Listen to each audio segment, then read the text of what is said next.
আজকে আমি দশমহাবিদ্যার মধ্যে অন্যতম ধূমাবতীর আবির্ভাবের প্রথম দিকের অংশটা বলবো, যেখানে মহাদেবী মহাদেবকে গিলে ফেলেছিলেন এবং তার আসল মনস্তাত্ত্বিক অর্থ কী সেটাও আমি বুঝিয়ে বলবো।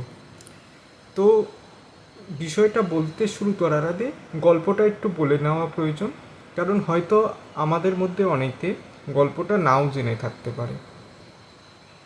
এইখানে মূলত দুটো গল্প আছে, আমি দুটোই বলবো। মহাদেব একদিন কৈলাসে অন্যান্য দিনের মতোই ধ্যানরত অবস্থায় রয়েছে।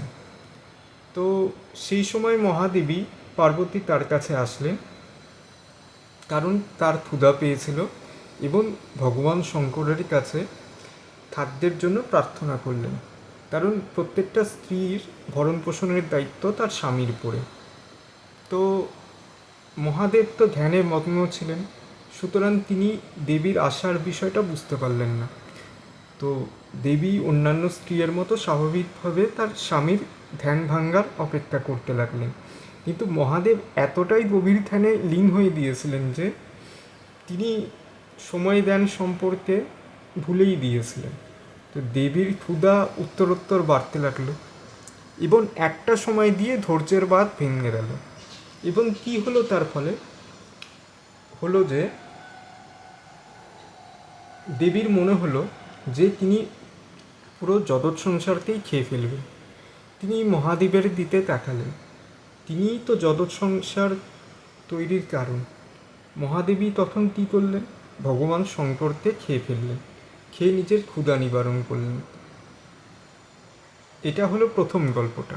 এবার দ্বিতীয় গল্প। আপনারা অনেকেই জানেন যে আগেকার দিনে স্বামীরা খাওয়ার পরে নিজেদের খাবারের কিছুটা অংশ স্ত্রীদের জন্য রেখে দিত। যারা পতিব্রতা স্ত্রী হতো তারা এই জিনিসটাতে পুণ্য বলে মনে করত এবং স্বামীর উচ্ছিষ্ট ভোজন করত এবং নিজেদের ক্ষুধা নিবারণ করত। তো দেবী পার্বতীও অন্যান্য স্ত্রীদের মতো তাই করতেন।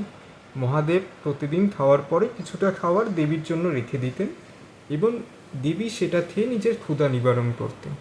তো একদিন মহাদেব এতটাই ক্ষুধার্ত ছিলেন যে তিনি থালায় থাকা পুরো খাবারটাই খেয়ে ফেললেন, তিনি দেবীর জন্য অবশিষ্ট কিছু রাখলেন না। তো স্বাভাবিকভাবে কিছু সময় পরে দেবী নিজের ক্ষুধা নিবারণের জন্য আসলেন, কারণ তিনি জানতেন যে এতক্ষণে মহাদেব খেয়ে ফেলেছেন। তো তিনি এসে যেটা দেখলেন সেটা হলো যে থালাতে কিছুই অবশিষ্ট নেই, কিন্তু দেবীর তো ক্ষুধা পেয়েছিল। এবার তিনি ক্ষুধায় বিরক্ত এবং রেগে গিয়ে নিজের স্বামীকেই খেয়ে ফেললেন। তো তারপরের যেটা অংশটা সেটাই আমি যাচ্ছি না, এটাই হচ্ছে 2 নম্বর গল্প। দুটো গল্পের মানে কিন্তু একটাই, যে দেবী মহাদেবকে খেয়ে ফেলছেন ক্ষুধায় কাতর হয়ে। তো এই জিনিসটাই আমি এবার আপনাদেরকে বোঝানোর চেষ্টা করব। মহাদেব হলো আত্মা এবং আত্মারই শক্তিটা হলো পার্বতী, যে শরীর সৃষ্টি করে, মন, চেতনা, বুদ্ধি এইসব সৃষ্টি করে জগৎ সংসারটাতে অনুভব করার জন্য।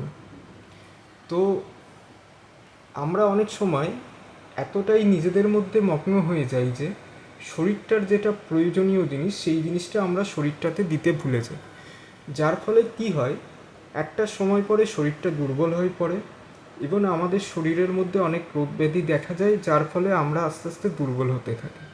এবং যে মানুষটা সুস্থ নয়, রোগ জরাগ্রস্ত, সে কোনো কাজই ঠিকমতো করতে পারবে না, সেটা আধ্যাত্মিক হোক অথবা সাংসারিক হোক। গৌতম বুদ্ধের ঘটনাটা এর যেমন বাস্তব উদাহরণ। গৌতম বুদ্ধ যেমন বহু বছর ধরে ধ্যান করছিলেন আত্মজ্ঞান লাভের জন্য, কিন্তু তিনি পাচ্ছিলেন না, কারণ তিনি ভেবেছিলেন যে শরীরটাকে খাওয়া খেতে বঞ্চিত করে, মানে যেইগুলো জিনিসের জন্য দুঃখের কারণ সেইগুলো থেকে নিজেকে বঞ্চিত করে যদি সাধনা করা হয় তাহলে নিশ্চয়ই আত্মজ্ঞান লাভ হবে। কিন্তু বহু সময় পরেও যখন সেটা হলো না, তো তিনি নিজের ভুল বুঝতে পারলেন। তো তারপরে তো পূর্ণিমার দিনের ঘটনা আপনারা সকলেই জানেন, গল্প যদি পড়ে থাকেন, যে সুজাতা নামে একজন মহিলা সেই দিন পূর্ণিমার দিন ভগবানকে পায়েস নিবেদন করার জন্য এসেছিলেন। তো গৌতম বুদ্ধদেব ভগবানের অংশ বলে মনে করে তিনি তাকেই পায়েস নিবেদন করলেন, এবং গৌতম বুদ্ধ সেটা খাওয়ার পর শরীরে বল পেল, এবং সেই দিন রাতেই তিনি আত্মজ্ঞান লাভ করেছিলেন। অর্থাৎ শুধু আত্মাতে সন্তুষ্ট করলে হয় না, সাংসারিক জীবনে বেঁচে থাকতে গেলে শরীরটাতেও সন্তুষ্ট রাখতে হয়। শরীর যদি সন্তুষ্ট না হয়, আমি বলছি না যে প্রয়োজনের অতিরিক্ত শরীরটাতে দেওয়া, কিন্তু যেইটুকু প্রয়োজন সেইটুকু খেতেও যদি আমরা শরীরটাতে বঞ্চিত করতে আরম্ভ করি, তো শরীরটা একটা সময় পরে আমাদের সঙ্গ ছেড়ে দেয়, এবং যার ফলে আমরা কোনো কাজই ঠিকমতো করতে পারি না। আমি পড়াশুনো দিয়ে খুব সহজভাবে বলবো।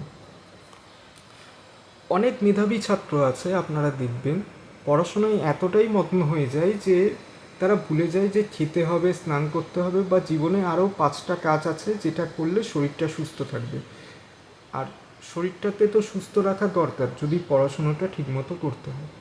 তো তারা জিনিসটাতে খেয়াল করে না, তারা সাধু সন্ন্যাসীর মতোই হয়, মানে ওই তো ভগবান শিবের মতো পুরো ধ্যানে বিলীন। কিন্তু একটা সময় পরে দিয়ে যখন শরীরটা মধ্যে ডিফিসিয়েন্সি আসতে শুরু করে, যে কোনো কারণেই হোক, সেই সময় আস্তে আস্তে মানুষটা পাগল হয়ে যেতে থাকে। আপনারা লক্ষ্য করবেন যে বেশিরভাগ মেধাবী ছাত্ররা যারা মানে পুরোপুরি পড়াশোনায় লিন থাকে, তারা অনেক সময় পাগল হয়ে যায়। আমার নিজের চোখে দেখা 2-3 জন আছে। একজন অঙ্কে প্রচণ্ড ভালো ছিল, কিন্তু যাই হোক তার গল্পটা আমি জানি না, কিন্তু হয়তো এইভাবেই এই জিনিসগুলো হয়, আমার যেটা অনুমান। সেটা তো সেই মানুষটা বলতে পারবে যে নিজে এক্সপিরিয়েন্স করেছে। তো শুধুমাত্র আত্মাতে তৃপ্ত করলে হয় না, শরীরটাতেও তৃপ্ত করতে হয়। শরীর আর আত্মা মানে শিব আর পার্বতীর মধ্যে যখন ব্যালেন্স থাকবে, তখনই আপনি আধ্যাত্মিক জগতে হোক বা সাংসারিক জগতে হোক ভালো মতো বেঁচে থাকতে পারবেন। দেবী ভূমাবতীর আবির্ভাবের এই প্রথম অংশটা এই জিনিসটাতেই বোঝাচ্ছে যে শুধুমাত্র নিজের আত্মাটাতে সর্বস্ব ভেবে নিলে হবে না। আমি সর্বোচ্চ বলছিলাম, দয়া করে ক্ষমা করবেন। সর্বস্ব ভেবে নিলে হবে না, শরীরটাতেও সমান পরিমাণে যত্ন দিতে হবে। আপনি যখন নিজের খেয়াল রাখবেন, তখনই আপনি অন্যকেও খাওয়াতে পারবেন। দেবী ছিন্নমস্তার বিষয়টা যেমন, তিনি শুধু ডাকিনী বন্যিনী অর্থাৎ জয়া বা বিজয়াতে খাওয়াচ্ছেন না, তিনি নিজেও থাকছেন। তো অন্যদের খেয়াল রাখতে হলে প্রথমে নিজের খেয়াল রাখা খুব দরকার। কারণ আপনি যখন সুস্থ থাকবেন, আপনার মন মেজাজ ভালো থাকবেন, তখনই আপনি অন্য মানুষের ভালো করতে পারবেন। তাছাড়া আপনার মনে হিংসা বা লোভ বা অন্যান্য যেইগুলো রিপু নিয়ে এত আলোচনা হয়, আমি অত জানি না, সেইগুলোর প্রতি বেশি আকৃষ্ট ভাব চলে আসে। তো এইটাই আমার বক্তব্য ছিল। আশা করি আপনাদের বিষয়টা ভালো লাগবে। কিছু ভুল বলে থাকলে আমাকে ক্ষমা করবেন।